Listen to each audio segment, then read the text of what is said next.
Welcome to PENSARE Basketball Live. I don't think you were expecting a Scottie Barnes, Niccolo Machiavelli live, but here we are, man. This is Sunday morning.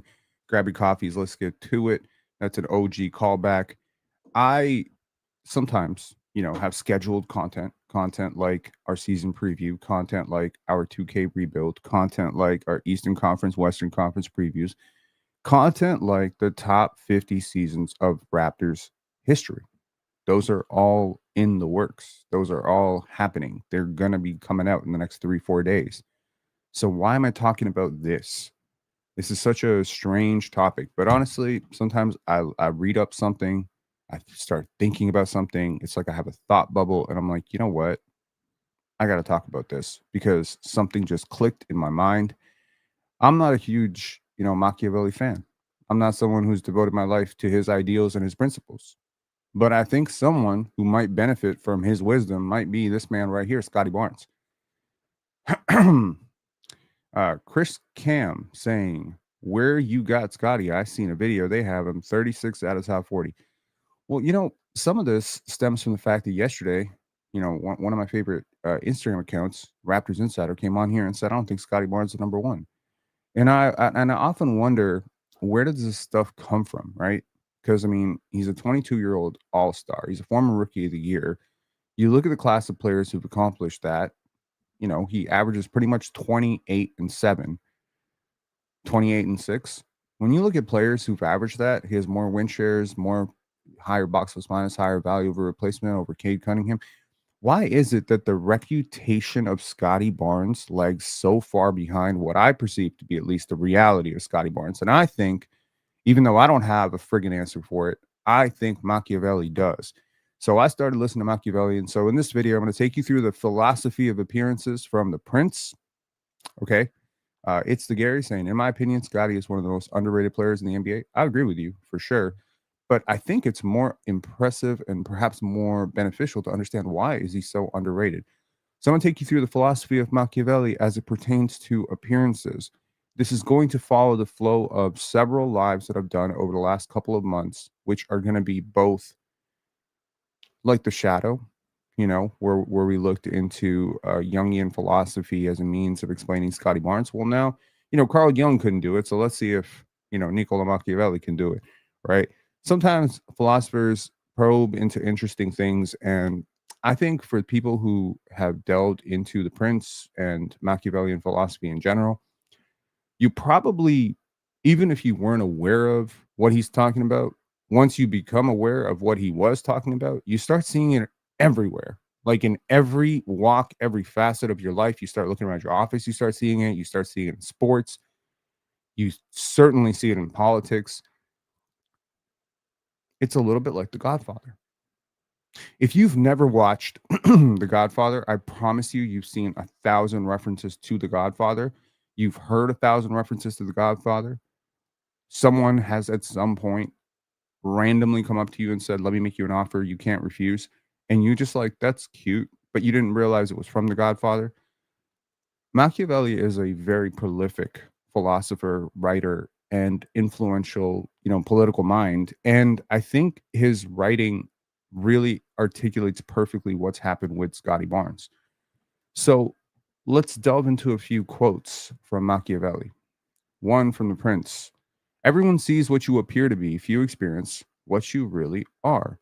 And I'm going to tell you at the end why this ties so strongly and why this hit me so strongly last night when I was reading this after our live.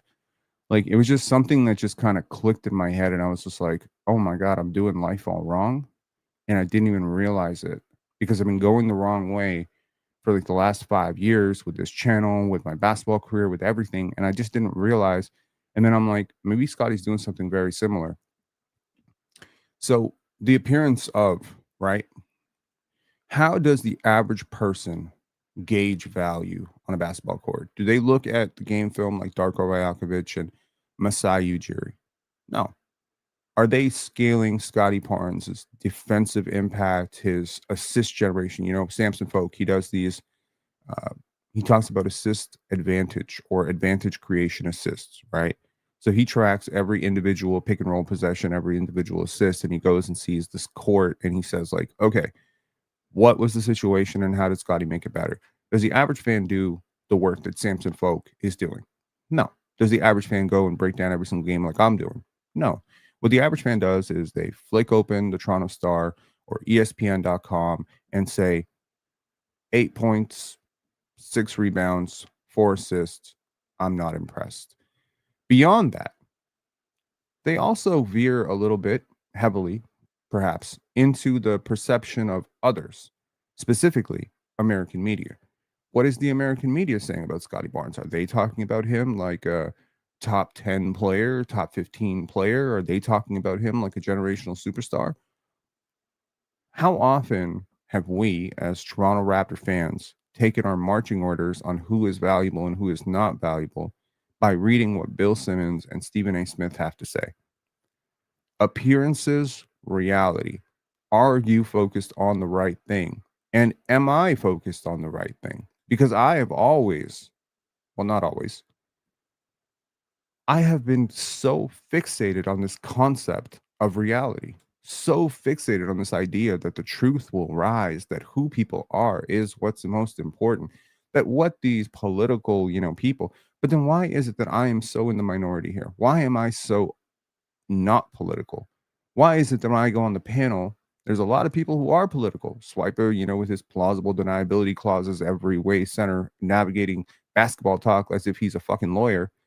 Why is it that I am consistently talking like I have a foot in my mouth, right? And constantly getting myself into all sorts of trouble. I don't plot. Like I thought that was a badge of honor. I'm realizing I'm an idiot. I'm an idiot. I don't think. I'm not thinking at all. I don't have no strategy. I'm just like, this is what I think, so I'm going to say it. And I thought that was admirable. But the reality is that that comes off as unhinged. Unhinged, unpredictable. It's the same thing with Scotty here, right? Appearances, reality. The reality of Scotty Barnes is a fantastic basketball player. I think even his biggest critics can agree that he's a fantastic basketball player.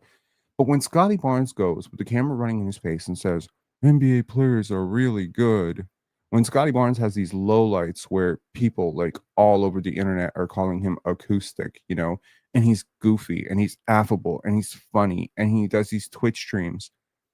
You never seen a superstar player do these things. Superstars move in like slow motion. You know what I mean? Like there's an air of secrecy to them. There's a gravitas. Look at Cade Cunningham. I don't think Cade's a superstar, but look at how Cade has carried himself forward. He always sounds so sure and so secure in himself. Whereas Scotty, he sort of just mumbles. Does it really matter that Scotty had a higher box plus minus? Does it really matter that Scotty has more win shares? No, because one of these people is carrying themselves like a presidential candidate, and the other one is carrying himself like he's a rock star. And again, when it comes to appearances, again, I'm not someone who delves very deeply into politics, even though certainly I have delved deeply enough into politics for one lifetime. I'm not someone who, cares too much about politics these days, but there's a big political thing happening right now with Charlie Kirk, and it just comes down to the appearances and the optics of everything, doesn't it? Oh, he's a man, he had kids, he had this, he had that, and slowly, slowly, slowly over time, all of the negativity and all of the negative things he said will be airbrushed over, and all that will remain as a martyr. It will be cleaned up, it will be polished, it will be pristine, and dare you say anything otherwise, you will be called names. The truth is that people really don't care about the reality of things. People don't care. This is why social media influencers spend so much time crafting this perfect version of themselves, because how could they possibly convince you to be like them if occasionally, once in a while, they got online and started crying about how terrible their life was? You would never want to invest 85, $150 into their course. And so the question then becomes, do you want to invest in the long-term future of your franchise being dictated by a superstar who occasionally may or may not have 8 points?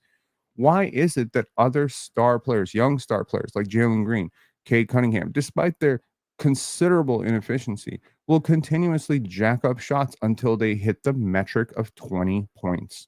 Why is it that they so consistently score 20 points, even if it takes them 26 points to get there? Because the average person judges your ability to stand in that position of franchise player by your ability to hit certain benchmarks, the aesthetic, the eye test, the hash marks of 25 points, 5 rebounds, 5 assists. If you get 25 points, 5 rebounds, 5 assists, bro, there ain't like I'm telling you, as a OG NBA fan, we had plenty of debates in the early 2000s about the merits of Jerry Stackhouse being the next Michael Jordan. And I promise you, there were Piston fans who were telling me back then that Jerry Stackhouse is that guy because he's averaging 30 points per game. It's just the appearance of it. It kind of looks like it. It looks like something we've seen before. And Scotty is also weird in that we really don't have a one-for-one comparison. There's nothing you can point to and be like, yeah, that's exactly what he's going to do because he reminds me exactly of that guy. And the problem is that there is a bias, an anchoring bias that stems from Draymond Green comparisons and, Patrick Williams comparisons. It's really hard to undo because it's a story. We're watching the story of Scottie Barnes, right? It's a story. And like if someone does something in chapter one of a story, like let's just say you're reading a book, okay? Shout outs to you if you still read books. You're reading a book, and in chapter one, this character is introduced to you as stealing money from a homeless person. It doesn't matter if they give money to 5,000 homeless people in chapter five. They will always be for you the person who initially stole. And so that actually will raise doubt about their okay, well, initially they were that. But what if, you introduced it backwards? What if you were introduced to the character as that was a person who gave money to 5,000 homeless people? You'd be introducing them as a martyr, as a saint. And now later on, when they're broke and they take money from one homeless person, you'll say, well, at least they gave money to 5,000 homeless people in the first chapter. It matters how you're introduced to people. And I think Scotty was introduced to the Raptors as the wrong pick, as a Draymond clone, as a zero level scorer. And I don't think we've quite gotten over it. And so any hint of that initial reputation that comes back, people are very quick to slam it and say, see, I knew he was bad. And I think that's a problem, right? I think that's a really massive problem. Let's go to the next quote. Men judge more from appearances than reality. All men have eyes, but few have the gift of penetration. Everyone sees your exterior, but few can discern what you have in your heart. I mean, hammering home on the same point here, Scotty has shown tremendous leadership. He rebelled against a team that was going dysfunctional. He protested, even though the media ripped him up for it. He took major strides in the offseason. When he's had bad seasons, he's always come back with really good seasons. Last year, Darko and Masai and all these people are to be believed, even though Toronto media have accounted that he was, arranging off-season, workouts and mid-season dinners and stuff and doing a lot of that Kyle Lowry stuff, frankly, you know. But who has the time to listen to that when he's not, a good player in your fantasy league? Who has the time to penetrate deeply into those stories and into these lives? Like if you're a channel member here, I find it very hard to believe that you watch any of my videos and you have real doubts about Scotty being a franchise player. I find it very hard to believe that you watch my videos and think that. But let's just say you don't watch Pensare Basketball. What if you're someone who watches something else? What if you're someone who just reads, Bruce Arthur, or you're someone who reads Doug Smith or listens to Bob McCowan? I think you would have a lot of doubts, and you'd be right to, because the person that you've been presented is this very immature person, and these labels stick. Immature, corrupt, poor. These are quick labels, and we label people instantly. You may not realize it, but the way you walk, your posture, your clothes, your hat, if it's the same hat for the last 4 years, shout outs to me, your appearances, whether you're, clean shaven. Why do people spend $80 for a lineup? Why do people spend $150 for haircuts? Why do people spend $400 for suits? I didn't get it. I thought it's because they're stupid. But actually, it's because we're judged very instantly in life, aren't we? We're judged quite instantly in life. We have this moment at which people just immediately make a snapshot judgment of us, and they say, this is what this is. And it doesn't matter if later on they find out that the guy in the rags is a billionaire. It doesn't matter. Now he's just suspicious. Because why is a billionaire looking like that? Well, it doesn't matter if later on we find out that Scotty's going to be an all-star. How many people who are currently hating on Scottie Barnes and saying he's not going to be the first time, he's never, how many of y'all had him ever being an all-star? I don't think most of the people who hated this draft pick ever saw this guy being an all-star. I don't think most people ever saw him being a 20-point per game scorer. And yet here we are, back-to-back years, pretty much 20 points per game. But the reality is funny because we will also do a lot of mental gymnastics to continue to maintain our initial, let's call it prejudice or idea about a person, right? So the initial idea you have is a 0 level score. Right now, he's probably a 2 level score. So you're going to continuously harp on the over reliance on the mid range, the reluctance to go to the basket. He's trying too many threes. You want him to fit into the neat little box that you constructed for him, not ever realizing the box was wrong. You were wrong. Sam Vecini was wrong. Raptors Republic was wrong. Doug Smith is wrong. Draft analysts were wrong. We can't just accept that maybe the initial snapshot of this guy was wrong. How is it that this guy can do so much good stuff? Become an all-star, become rookie of the year. Two things that I guarantee you the people who are hating this draft pick said no chance in hell he's going to be rookie of the year, and no chance in hell he's ever going to be an all-star. No chance in hell.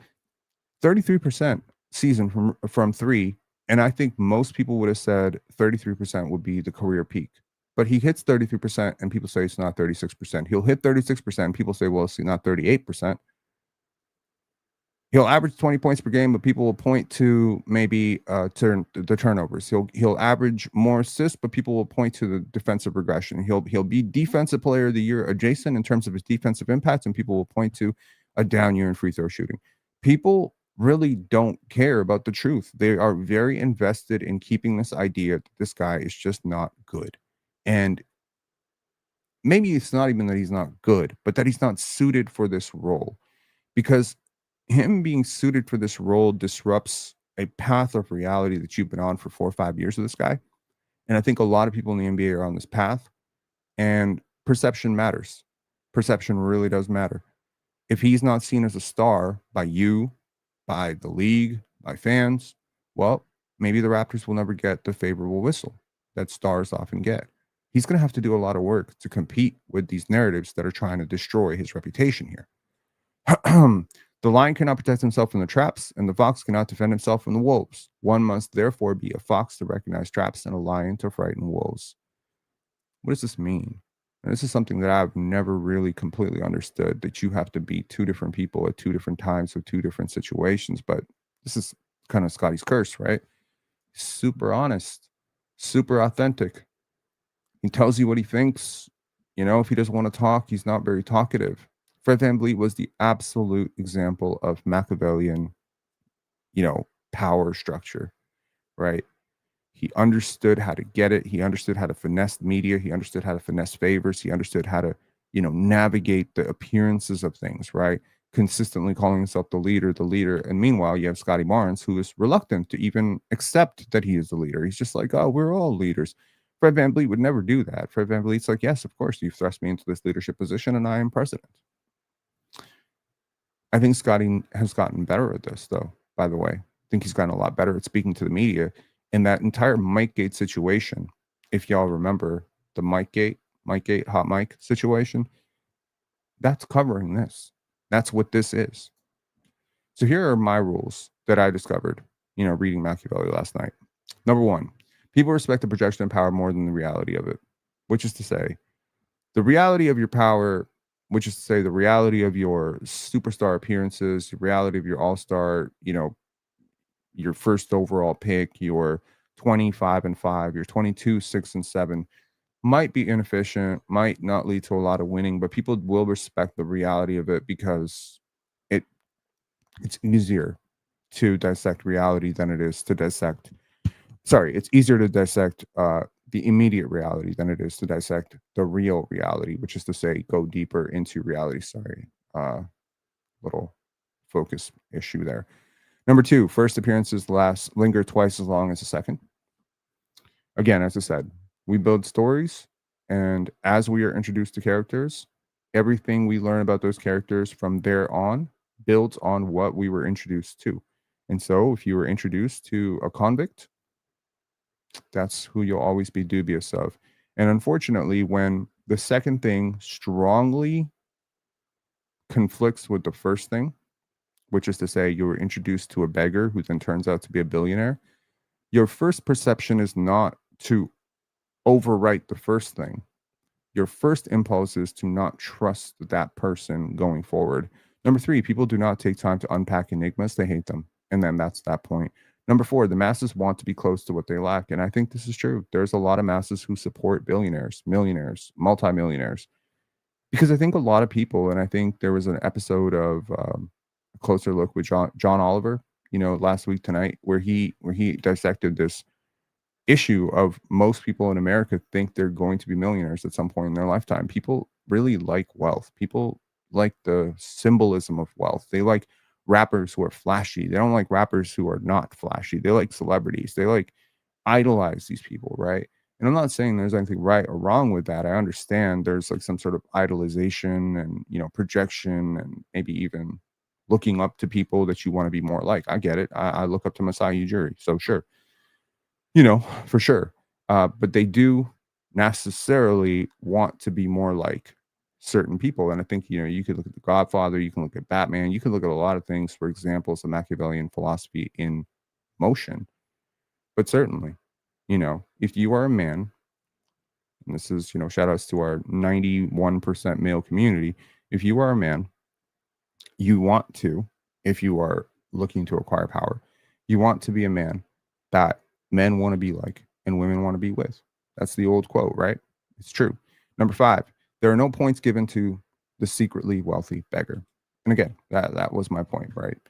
If you're secretly a genius, but you mimic the fool, if you act like a fool, but you're secretly really smart, you get no points. However, if you're secretly very dumb and you act very smart, you also lose no points. People are none the wiser. So it's interesting. My own association to this. This is a little bit basketball related, but also Rob related. Here's the thing. I grew up with a father who was obsessed with appearances. I grew up with an aunt who was obsessed with appearances. I grew up with a mother who was obsessed with appearances. Every powerful figure in my life was obsessed with the idea of how things appear to be. Appear polite. But maybe I don't like this person. No, you have to be nice to them anyways. I didn't want to dress up for a party, but I was forced to dress up because what will people say about you if you don't dress up for the party? They'll say that we are mistreating you, that we are this. This concept of appearances being more important than reality, I believe, ruined my life in so many ways. I fundamentally believe that I hate this idea, right? This idea that I should show up to a date and be this magical, perfect person that I'm obviously not in order to seduce this person into becoming, invested in me. And then what? Like my view is, then what? I can't keep it up. No one can keep up alive for that long. So now she's going to meet the real me on the second date, third date, fourth date, and then she's going to probably, I don't know, what's the end game here? That we're going to get married, and then she's going to secretly hate me for the next 5 years for not being the first person that she met. You know what I mean? Like I'm more of the lay your cards on the table and let them know who you are.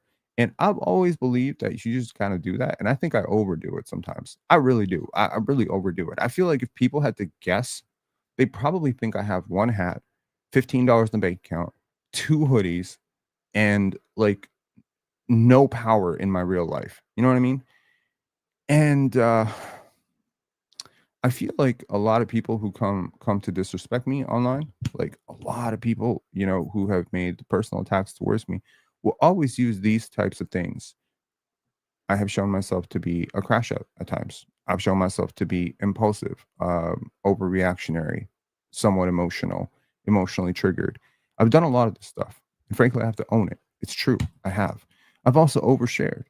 I've totally overshared. I shared stories about my family, my, childhood traumas. There's things that I've probably put on the internet that I probably shouldn't have. Even this admission right now that I have done this is immediately something. And it's funny because as much as I have changed as a content creator over the last, say, 2.5 years, and I think anyone who can, vouch for that, who's been in this community can say like year over year, there's been a huge change. I would say 80 to 90% of Raptor fans still believe me to be a crash out who hates the Raptors. Because at one point they watched the first video they saw of me was me dissing Fred VanVleet or Pascal Siakam for a good performance. And they were just like, this guy's nuts, right? Or me saying that Scottie Barnes deserved to be, that Scottie Barnes was going to be an all-star and he's going to be really good. So it doesn't even matter to them, right, that Scotty became an all-star. It doesn't matter that Scotty has exceeded their expectations. It doesn't matter that Masai Ujiri himself came out and echoed the sentiments that, yes, the team culture is toxic. They didn't immediately say, oh man, that Pensare basketball guy who said this culture was toxic a year ago, maybe I should go listen to more of his basketball takes because he was right. They don't do that. They'll never do that. That is impossible. It's not impossible. I'll actually give a shout out to Sean. Sean Stevenson, who is actually a channel member. Shout outs to Sean. He and I first disagreed on Facebook. And the first disagreement we had was a really massive disagreement over Gary Trent Jr. I believe Sean can definitely remind me in the comments if I'm wrong about this, but I believe it was a back and forth over Gary Trent Jr. being a good defender, and I was very staunch that he was not a good defender. That based on my eye test, the analytics, that the steals were just a byproduct of everyone else being a good defender, and that he was not a good defender. This is also, by the way, the first appearance I made on Raptors Digest, which is probably the most watched Raptors show. And I went out there and I shredded Gary's defense. Now, a lot of people called it hater stuff. They said, don't ever bring this guy back on. And Sean himself dismissed me. And Sean is rare. Sean is fucking rare as hell because Sean, after that exchange, and I think things got very personal and he said some things and I said some things, I actually blocked him. And then he had a friend of his reach out to me and say, can you please unblock this guy because he wants to talk to you? And I was like, well, if I blocked him, I blocked him for a reason. Fuck it. Right. And then Sean somehow reached out to me on YouTube and sent me a super chat saying, my bad, I'm sorry. And he's been one of our biggest subscribers since. Sean is like the one in a billion who will do this. That's not what the average person will do. The average person doesn't do that. The average person says, this guy made me feel, I felt this guy was a hater. Now, whether this guy was right or wrong doesn't really matter. He continues to be a hater in my mind because that's how he made me feel in that moment. And I honestly want to say, I accept that. I get it. I totally went about it the wrong way. I think I had the right idea. I was trying to do it from the right place, but I went about it completely the wrong way. There was like a nastiness and a lack of, humility and a condescension and arrogance, which is really hard to forgive for some people. So I fully get it. And again, in my attempt, and I think you'll find this often in your life, in an attempt to not be what you despise, you sometimes go too far into the opposite direction. In my attempt to not become like the people who I believe, had such a strong influence in ruining my life as a child, the appearance focused, be good, even though you don't want to be good, like even something as simple as like failing a class. Now, me, in grade 10, I failed math. It's funny, right? Like I attended one class. I wasn't going to pass. I'm a great math student. I've been gifted. I tested gifted in math. I'm a really good math student. And it's funny because me failing grade 10 math was only a byproduct of the fact that I was having regular sex for the first time and I had a girlfriend and I was like, you know what? Fuck math. I'll just take it again next year. I didn't care. But my mother, hearing that her once gifted math son had just failed mathematics, was distraught. And that summer, at one point at a party, I just let it slip. I just said, I failed math. My mom nearly beat me like for that. She pinched my neck so hard. She was standing right next to me. And she said, why would you say that? And I'm like, because it's true. I just failed math. I don't care. Like, whatever. I got 5%. I wrote one test. What do you expect from me? And she just said, now they'll think you're an idiot. I'm like, but I'm not an idiot. I know I'm not an idiot. So that's really just what it comes down to, unfortunately, is Scotty has done a lot of things, man. There's nothing, irreversible necessarily. Nothing bad, I don't think. There's no like controversy out there that, he's beating children or doing some crazy thing like that. There's no like drug allegations, thank God. Shout outs to Jay. Said, I want to become a member. I don't see the button whatsoever. Okay, so I'm gonna send you a link here. Check this link out. I hope it comes through. If it doesn't, it's in the description. There's literally a join link in the description. Okay, so yeah, long story short, I haven't invested very much into appearances in the pursuit of being so pure from appearances and just being like, "Nah, I'm gonna be who I want to be, and I'm gonna dress comfortably and whatever." I'm really, I remember my mom, you know, she used to like have this thing. It was like a appearance map. So she would know that if we're going to say Mel's house, she knew what the last 4 times at Mel's house she had worn, right? She knew that at Mel's house, I've worn the pink shirt, the purple shirt, because she never wanted to repeat the same thing. It's just so bizarre to me, right? I get it now, I get it, but this is the point, right? Rashad, you have hit it on the head. They try to claim Scotty is slow or whatever. Yes, these are the appearances. Scotty has never really mastered the ability to talk like someone else. He's never done that thing where he stares in a mirror and tries to practice and rehearse. That's what Pablo Torre does, by the way. Just a drop that in there. That's what Pablo Torre does. If you've ever wondered why I so staunchly support Scotty Barnes, if you've ever wondered why this support borders on insanity and almost like an irrational support, it's because I identify with that. I strongly identify with the person who just wears what they want to do, or you wear, does what they want to do, says what they want to say, is just unapologetically themselves, is sincere, is nice, it doesn't care about all this stuff and just is a quiet killer, because in a moment, right? Like, I mean, I may have failed grade 10 math, but if you need a math problem, you know who you're coming to, right? Like, you know what I mean? And I feel like our community is also full of a lot of people who are very vulnerable and very authentic. But I just want to give that community, which I think a lot of this community, if you've been able to tolerate me for the last 4 years, you probably have at least a few things in common with me, right? And I think if you're one of those people like me, who has often walked through life thinking that the content of your character trumps, your wardrobe, you're right, but almost nobody in the world agrees with you. And don't be surprised when you get passed over for promotions, passed over for dates, screwed over at, it's like the pretty woman thing, right? She walks in looking one way, they look her off. How you talk, how you dress, all these things that my mother was trying to impress into my brain, they do matter. They do matter. You know,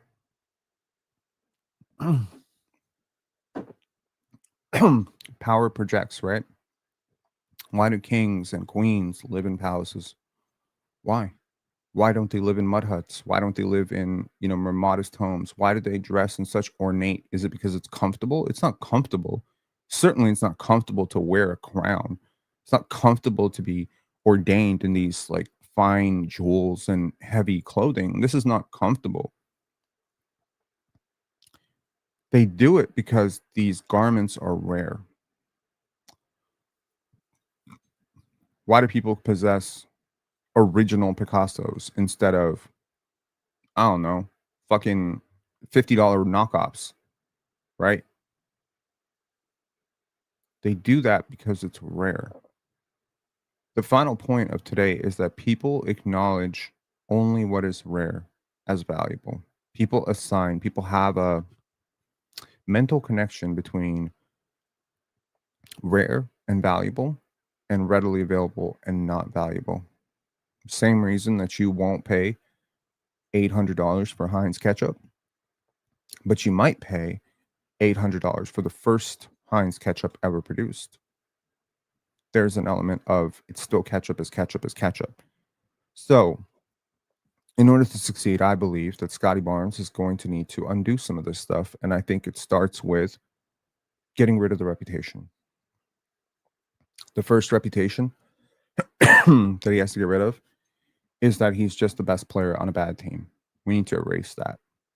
Second, we need to get rid of this reputation that he's slow or that, he's not like primed to be a leader in front of the microphone, because being a franchise player is much more than just being the best player on a team. You're the person that's going to be introduced. You're the person that's going to be first to talk to the media after a tough loss. You're the one on all the branding. I think a lot of people in this country have a lot of issues with Scotty Barnes being the face of the Toronto Raptors. If I'm being honest, I'm being honest. That's what it is. Y'all have a problem with it because you have a lot of thoughts about him. You have a lot of thoughts that may not be true, but you swear they're true because you heard them from somebody that you trust a long time ago, and he hasn't done enough to beat the allegations. That's something I hear a lot about Scotty Barnes. No, we're going to beat the allegations. Well, there you go. That's the allegation. The allegation is you're bad. You're a good player on a bad team. You're not suited to lead. You're destined to be a number two, number three. What does he have to do to beat this? Probably some very impressive box score numbers, all-star, go out, be at least in the running for MVP, have a lot of people in the US media immediately start to talk about your growth as a player as like, oh my God, I can't believe how wrong we were. Because they obviously Americans have to react before Canadians accept the reaction. So unfortunately, that's just how it's gonna fucking be. So that's what it's gonna be. All of this has to happen, and then he has to continue down the path of becoming more charming, more charismatic, more elusive, perhaps. Maybe he's a little too accessible sometimes, all the Twitch streams and all that stuff. I think maybe he's a little bit too accessible. But you know what? At the end of the day, Kyle Lowry figured it out. Kyle Lowry had a very, very, very bad reputation. He figured it out. And y'all really don't know RJ's reputation in New York because you're not New York fans. You don't know Brandon Ingram's reputation in New Orleans because you're not Pelicans fans. Pelicans fans would tell you that Brandon Ingram is never healthy. Pelicans fans would tell you that he milked injuries too long and that he was soft. Pelicans fans would tell you that he didn't attack the rim enough, that he wasn't consistent enough, that he wasn't a good enough leader, that he didn't mesh well with Zion. He was a great community guy. That's his reputation. Knicks fans would tell you Emmanuel Quickley was greedy, that he wanted too much money. They'll tell you RJ was a bust. You see kind of my point here? You've adopted all these guys. You weren't introduced to the bad parts of them. There's probably somebody in Los Angeles who believes that Scotty Barnes is the perfect sidekick, championship sidekick to Luka Doncic in a few years when he becomes a free agent. You know what I mean? When you watch a guy every single day, the holes become magnified when things start to go bad and team starts to lose. I think a lot of people have some struggles. If he didn't agree with a champion like Fred VanVleet, all the poisoning of the well by the JD Bunkuses and all these people, the Bob McCowans, you can't undo that. Yeah, we're further removed. Yeah, he's debunked a lot of this stuff, the work ethic issues and all that stuff. My view on this is if you say he has a poor work ethic and he proves that he doesn't, it should go away. But the reality, as per Machiavelli, is it never goes away. Once people say something about you, it's true, and it continues to be true for a lot of people. Some people, like Sean, they come back. They figure it out. They're smart. They're critical thinkers. They examine themselves. But a lot of people never do. And that's my own association with this. I'll talk to y'all later. We're going to do some actually banger content for the Raptors over the next couple of days. But shout outs to all of you. And also shout outs to It's the Gregory for becoming a member. Very much shout outs. Also to anybody who is avoiding these live streams partially because we turned on members only chat. Members only chat is off from now until forever. We're not turning it back on. We have 2 more days to reach our goal of 100 members, and we are 16 away. Shout outs to you. It's the Gregory. Peace.